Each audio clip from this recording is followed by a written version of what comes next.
Hello दोस्तों, आपका एक बार फिर स्वागत है 360 डिग्री जीएस वेदमन पर। आइए आज मौलिक अधिकार को समझते हैं।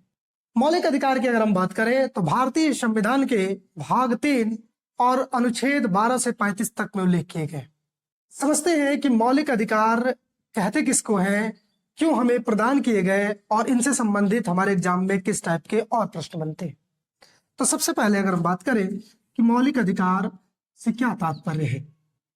मौलिक अधिकार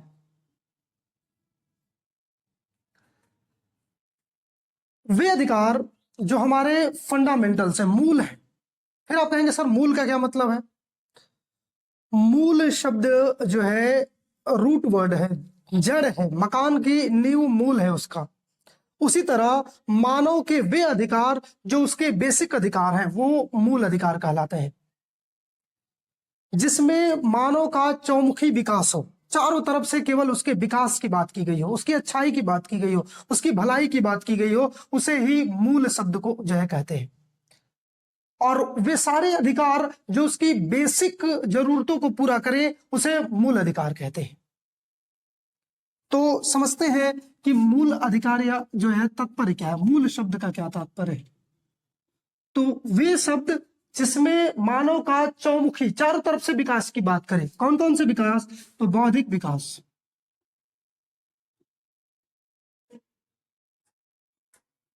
बौद्धिक विकास, नैतिक विकास, भौतिक विकास,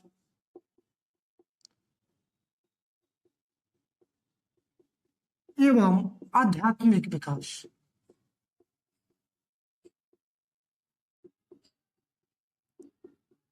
आध्यात्मिक विकास ये मूल शब्द का तात्पर्य है। ये भी ध्यान रखिएगा, मूल शब्द का तात्पर्य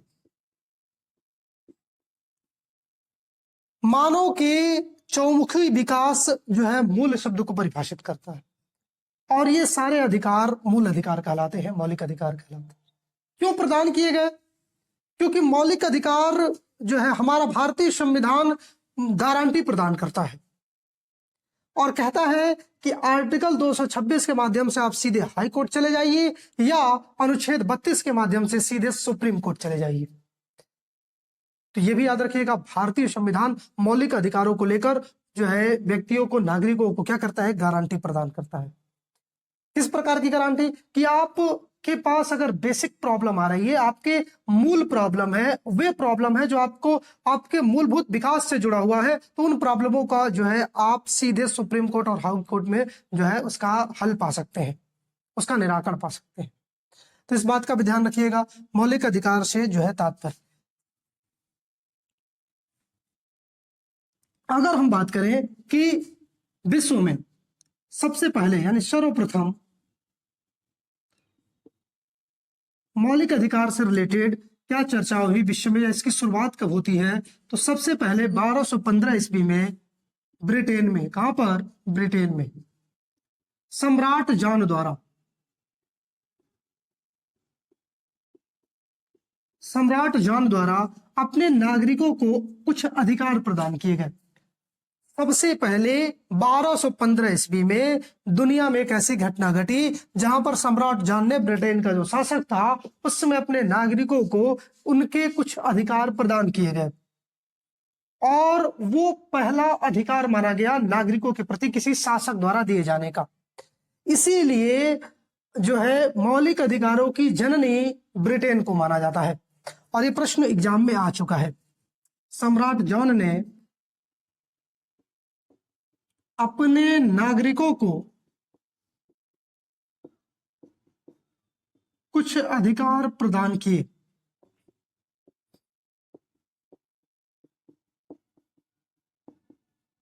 यही कारण है कि ब्रिटेन को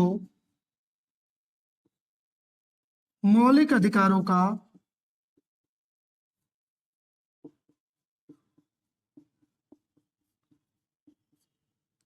जननी या जन्मदाता माना जाता है।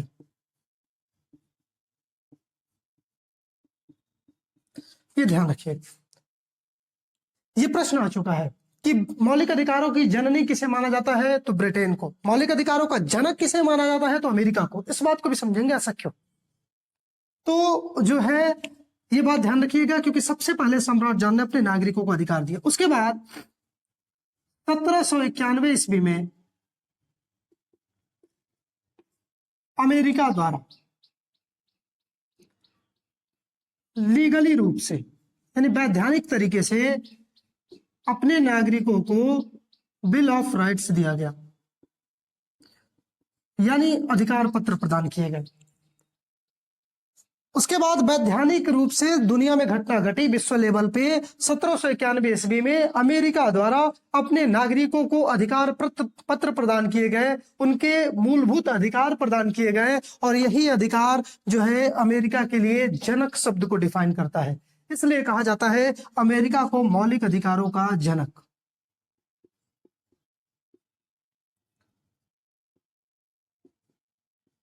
मौलिक अधिकारों का जनक, ये ध्यान रखिएगा, ये भी प्रश्न बन चुका है। जनक पिता तुल्य होता है और जननी माता तुल्य होती है, ये भी बात ध्यान रखिएगा। तो मौलिक अधिकारों का जनक किसे कहते हैं, तो अमेरिका को कहते हैं। मौलिक अधिकारों की जननी किसे कहा जाता है, तो ब्रिटेन को कहा जाता है। अमेरिका ने कब मौलिक अधिकारों को शामिल किया, 1791 में। सबसे पहले कहां पर मौलिक अधिकारों की बात हुई, ब्रिटेन में। कब बात हुई, 1215 ईस्वी में। तो ये भी ध्यान रखिएगा, जो ये विश्व लेवल पे मौलिक अधिकारों से रिलेटेड घटनाएं थी जो आपके एग्जाम में प्रश्न बनती है। इसके बाद अगर हम बात करें भारत को लेकर, तो भारत में ध्यान रखिएगा मेरे भाई कि भारत में सबसे पहले, पिछली वीडियो में भी चर्चा हो चुकी है इस बात की, 1895 ईस्वी में बाल गंगाधर तिलक ने सबसे पहले संविधान की मांग की थी, यानी बेसिक बात मांग की थी कि हमें जो है हमारे अधिकार प्रदान किए जाए। और वही अधिकार मूल अधिकार है, क्योंकि संविधान जैसी कोई चीज तो मिल नहीं रही थी या मिल ही नहीं थी, तो कोई अधिकार जो है मूल अधिकार ही संविधान के बराबर समझिए। तो जो हमारे पास बेसिक बुनियादी जो मांग थी वो जो है बाल गंगाधर तिलक ने की थी। तो भारत में सबसे पहले 1895 में कौन, बाल गंगाधर तिलक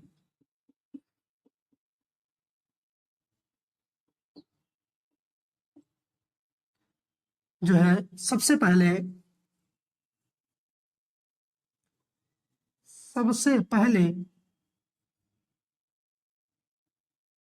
अधिकारों की मांग की थी।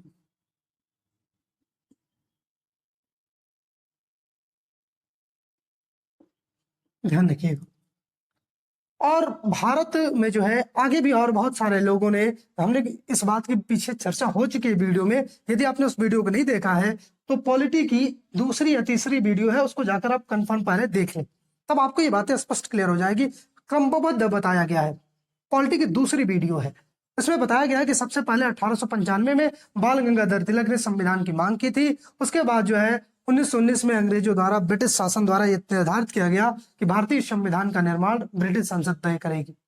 1928 में नेहरू रिपोर्ट के माध्यम से मोतीलाल नेहरू ने मांग की। 1934 में एम एन राय ने मांग की। 1938 में पंडित जवाहरलाल नेहरू ने वयस्क मताधिकार के आधार पर मांग की। तमाम लोगों ने मांग की है जो है अधिकारों को लेकर, तो उसकी बात पीछे चर्चा हो चुकी है। क्योंकि भारत में सबसे पहले अगर हम बात करें तो बाल गंगाधर तिलक 1895 ईस्वी में। और मौलिक अधिकारों को भारत का मैग्ना कार्टा कहा जाता है, तो ये भी ध्यान रखिएगा। मौलिक अधिकार को,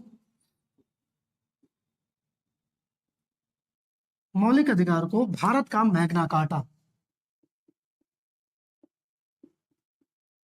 क्वेश्चन कैसे बनता है, ये आपसे पूछा जाएगा कि ये बताइए कि भारतीय संविधान में किस भाग को जो है भारत का मैग्ना कार्टा कहा जाता है, भाग 3 को। किसको, भाग 3 को। प्रश्न भी नोट कर लीजिएगा, ये प्रश्न आपके एग्जाम में बन चुका है। किस भाग को भारत का मैग्ना कार्टा कहा गया है, पॉलिटी के या संविधान के किस भाग को जो है मैग्ना कार्टा कहा गया है, भाग 3 को। तो ये जो है आप ध्यान रखिएगा, सबसे पहले जो है बाल गंगाधर तिलक। इसके बाद अगर हम बात करें किसी व्यक्ति की, तो नाम आता है पंडित जवाहरलाल नेहरू, पीटी नेहरू का। इन्होंने मौलिक अधिकारों का प्रारूप तैयार किया था।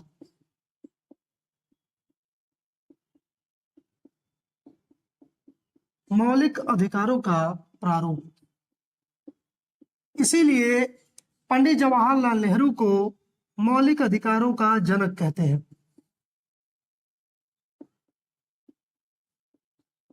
मौलिक अधिकारों का जनक किसको कहा जाता है? तो पंडित जवाहरलाल नेहरू को। इसके बाद अगर हम बात करें संविधान सभा में, ये भी पीछे बात हो चुकी है तो ध्यान रखिएगा, संविधान सभा में मौलिक अधिकारों की जो समितियां थी उनके जो अध्यक्ष याद रखिएगा, मौलिक अधिकार समिति, फंडामेंटल राइट, मौलिक अधिकार समिति के अध्यक्ष कौन थे? तो सरदार वल्लभ भाई पटेल, सरदार पटेल। इसके अलावा अगर हम बात करें मौलिक अधिकारों में उप समिति, संविधान सभा की समितियां, एक चैप्टर है जो प्लेलिस्ट में आपको मिल जाएगी पॉलिटी की, उस प्लेलिस्ट में आप जाकर देखिएगा। इन सब संविधान सभा में कौन किसकी अध्यक्षता किया है, इस बात की चर्चा की गई है। जेबी कृपलानी, जीवट राम भगवान दास कृपलानी, ये ध्यान रखिएगा।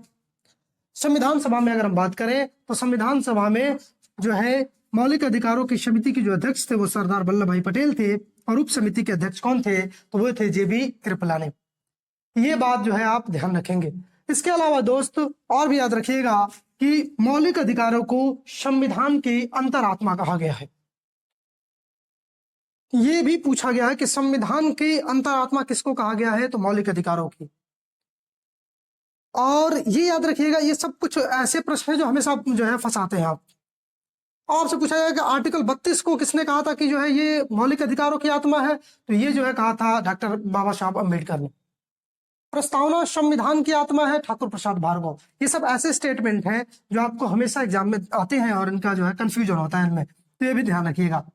इसके बाद अगर हम बात करें कि जो है मौलिक अधिकारों को लेकर कि और जो है आपके किस टाइप के प्रश्न बनते हैं, तो ये याद रखिएगा, मौलिक अधिकार में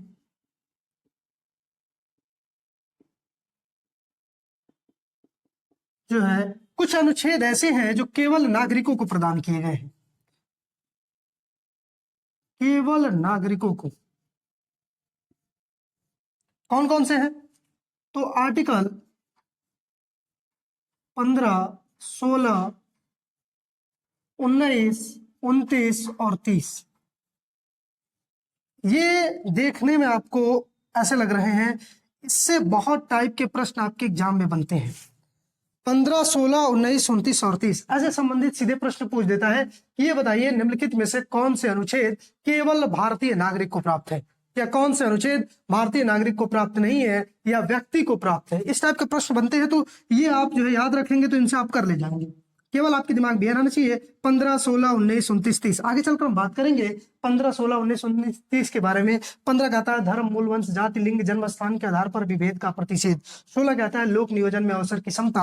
आर्टिकल 19 कहता है स्वतंत्रता का अधिकार। 29 कहता है अल्पसंख्यक वर्ग, और 30 कहता है अल्पसंख्यक वर्ग के शिक्षण संस्थान। तो ये ध्यान रखिएगा, इन सब अनुच्छेदों को जो है आपके एग्जाम में प्रश्न बनते हैं। अब इसके अलावा अगर हम बेसिक बात करें मौलिक अधिकारों से किस टाइप के प्रश्न बनते हैं, तो जो है ये ध्यान रखिएगा, यदि राष्ट्रीय आपात की कंडीशन आती है, नेशनल इमरजेंसी लगती है, तो मौलिक अधिकारों में मौलिक अधिकार आर्टिकल 20 और 21 समाप्त नहीं होते हैं।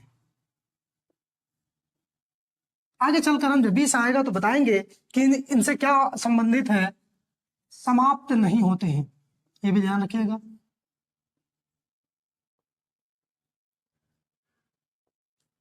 और ये भी ध्यान रखिएगा कि आर्टिकल 19 समाप्त होता है,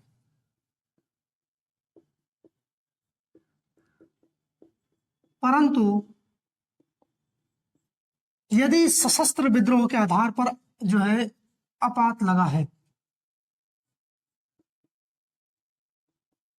सशस्त्र विद्रोह अपवाद है इसका, अगर युद्ध या बाह्य आक्रमण के आधार पर जो है राष्ट्रीय आपात लगाया जाता है तो उस कंडीशन में आपका आर्टिकल 19 समाप्त हो जाएगा, परंतु सशस्त्र विद्रोह के आधार पर लगाया गया अब जो है आपात, आपका आर्टिकल 19 समाप्त नहीं होगा। दोस्तों मैं आपको थोड़ा सा याद दिला दूं, आर्टिकल 352 के माध्यम से राष्ट्रीय आपात जो है उल्लंघन किया गया है।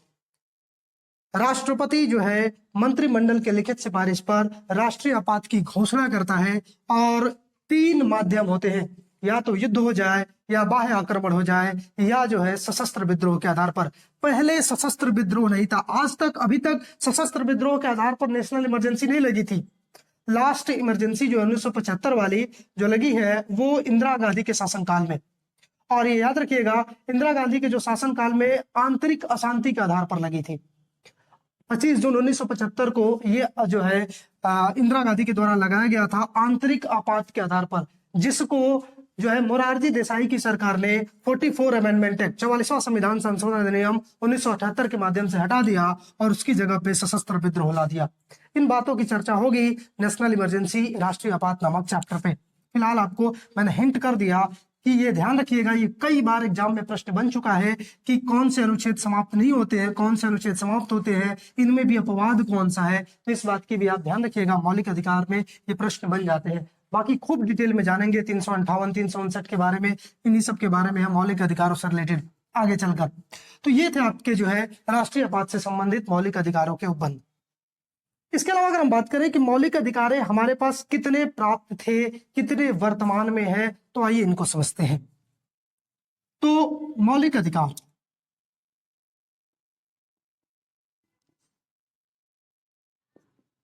मौलिक अधिकार प्रारंभ में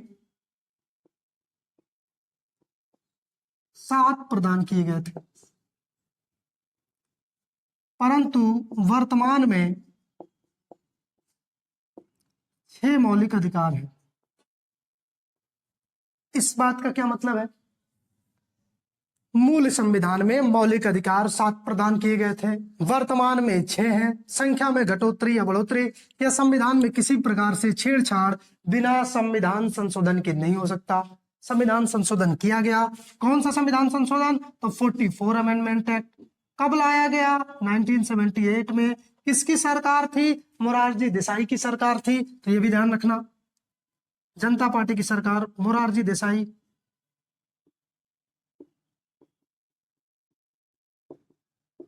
मोरारजी देसाई। क्या किया गया? 44 अमेंडमेंट एक्ट लाया गया और संपत्ति के अधिकार को अनुच्छेद 31 से हटाकर जो है भाग 12 में आर्टिकल 300 क में जो है भाग 12 के शामिल कर दिया गया, विधिक अधिकार बना दिया गया। तो वर्तमान में कितने मौलिक अधिकार हैं? तो 6 मौलिक अधिकार हैं। आइए देखते हैं कौन कौन से 6 मौलिक अधिकार हैं।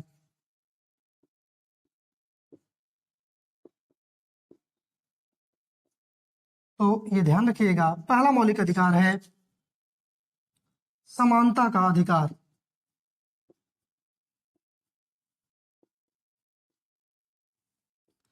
आर्टिकल 14 से लेकर 18 तक में जिक्र किया गया है। दूसरा अगर हम बात करें तो स्वतंत्रता का अधिकार, स्वतंत्रता का अधिकार, इसका जिक्र किया गया है 19 से लेकर 22 तक में। तीसरा अगर हम बात करें तो तीसरा किया गया है शोषण के विरुद्ध अधिकार, शोषण के विरुद्ध अधिकार, इसका जिक्र है 23 एवं 24 में, अनुच्छेद 23 और 24। अगर हम अगले की बात करें तो अगला है धार्मिक स्वतंत्रता का अधिकार, धार्मिक स्वतंत्रता का अधिकार, और इसका जिक्र किया गया है 25 से 28 तक में। अगर हम बात करें पांचवे की तो पांचवा जो है याद रखिएगा, यह है संस्कृति एवं शिक्षा का अधिकार।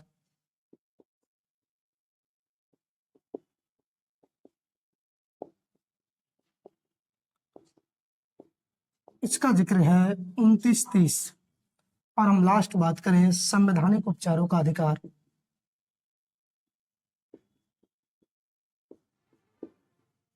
उपचारों का अधिकार,